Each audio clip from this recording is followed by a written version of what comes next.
Hello, for anybody just joining us, welcome to Neophanks Gaming, or if you're watching on YouTube after the fact, we have viewer battles going on. You can also check out our Twitch channel when we're live to get in on those. We got a 6v6 free-for-all going on with one of our viewers that's been around for a little while now. Esteban is coming in with a Double Dragon and Mewtwo team.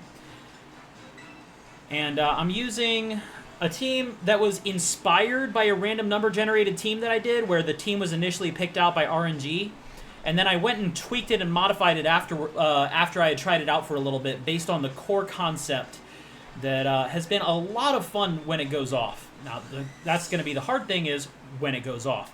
I've also, for the duration of this battle, been banned from using Dazzling Gleam, so my Gardevoir is going to be having one less move option available to it. So it looks like we got Lucario, Skeledirge on the lead. All right. Yeah, I think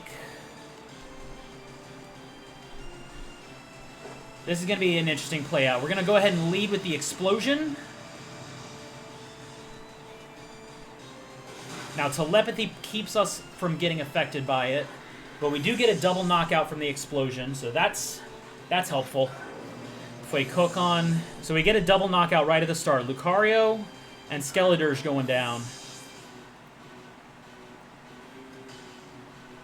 And then Revival Blessing to go off at the same time, because my other options are Imprison, Trick Room, or a damaging attack with no target. Well, we got the Revival Blessing. We only have one thing to revive. And we don't even get to pick a new Pokemon to come in, since it was revived on the same turn it went down. So, Golem's coming back in.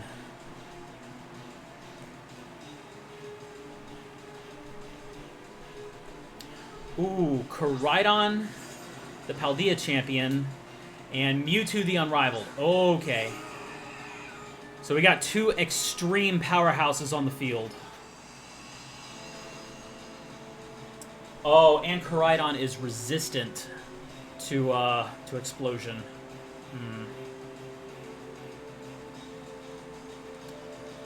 So I need to decide what the play is here. Okay, you know what? I think actually...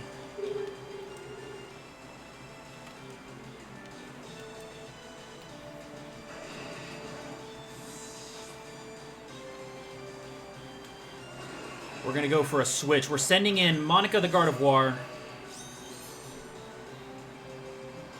And we got Flamethrower going into Robska. Okay, it's a Sun-boosted Flamethrower. And Aura Sphere. Okay, yeah, I did want to make sure Golem was protected from getting hit with fighting moves. And then Struggle Bug is going to go ahead and give us some weakening support here, while we figure out what else we're going to do. And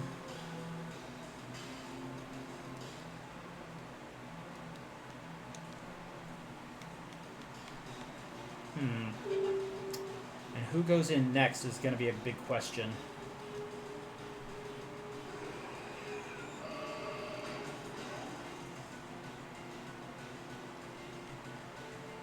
I think this is the play.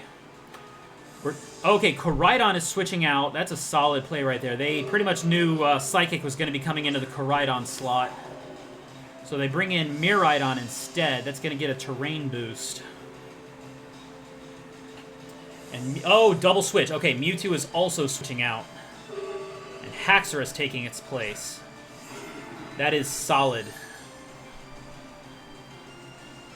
Haxorus puts some additional pressure on the board, on top of Miraidon just being an absolute powerhouse. It has extreme speed, extreme offensive pressure. I'm starting to think maybe I should have held off Kilowattrel for another turn, but it's hard to say for sure. I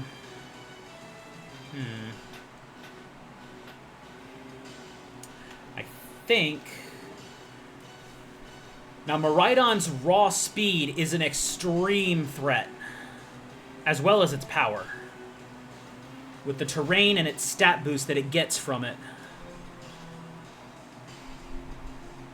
Fortunately, I do have some resistance to what's going on here. Oh, unfortunately, Kilowattrel also does not get a boost from the electric terrain. That's going to be a thing. So we're going to get our Tailwind up. That also tells us that Kilowattrel was faster than Miraidon. And Psychic. Okay, a Psychic crit brings it to within a sliver of health, and it goes Power Gem instead of any electric attack, so that's a smart play right there. Power Gem's going to put a lot of pressure on us. And then Crunch going into Gardevoir. That's why I didn't want to Terrastalize right away. So I think we're going to go for... Yeah, that's our play here. Miraidon's going to swap. So what's coming in its place? We got Mewtwo coming back into the field. They want to preserve Miraidon, probably wanting it to outlast the Tailwind so we can take advantage of speed. But Kilowattrel's Discharge will go ahead and deal some damage at least, while we can also get Psychic on the field. The Tailwind support's giving us a lot of help here. And Kilowattrel's down, so Kilowattrel's not going to get us a second Tailwind and no more support either. Alright, so now we still have Tailwind in our favor.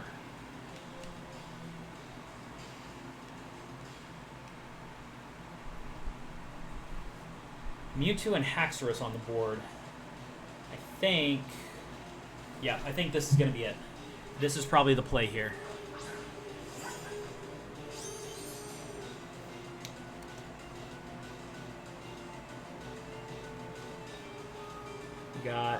Yeah, I think this is going to be it. This is the play on this one.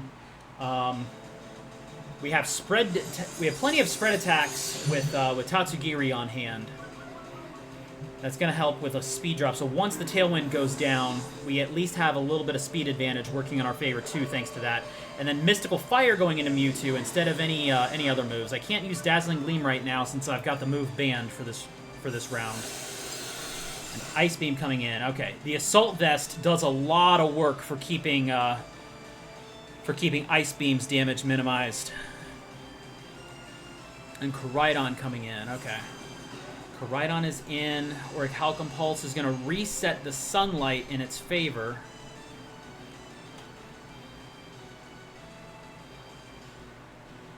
And we still have one turn of Tailwind to go.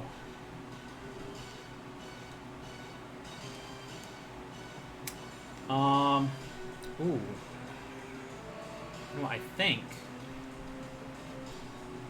Actually, no. Ice. Yeah, it's got to be that one.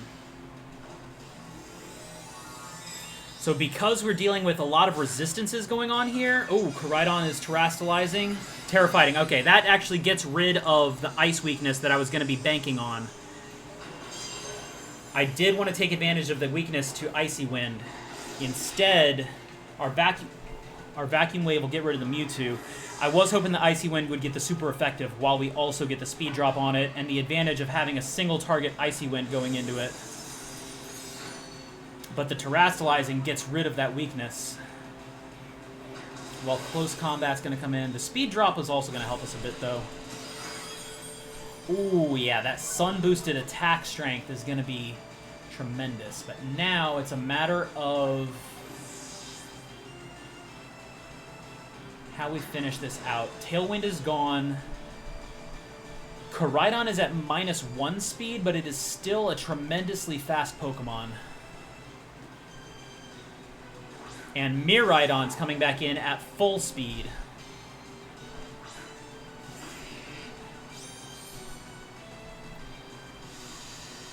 And Miraidon's full speed is an absolute threat.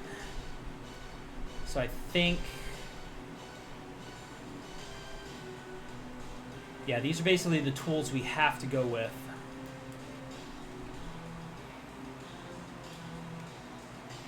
I think this is going to be the play, since we do have... Oh, we have electric terrain working for us, too. Okay. We're going to use up our Terrastalizing here. Terra Electric on Golem.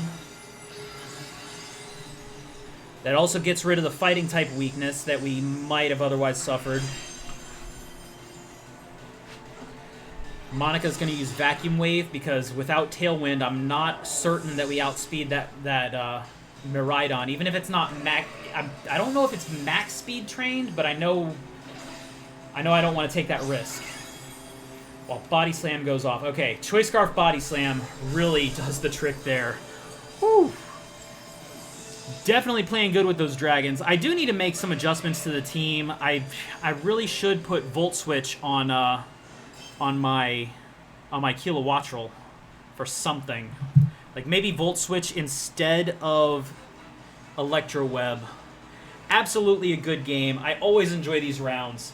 Those leading explosions are really help the team. If there's not an answer for an explosion lead and I see that opening, I'm gonna be taking it with that Choice Scarf Golem running Adamant max speed with a lot of other support to let it go off without hurting my side.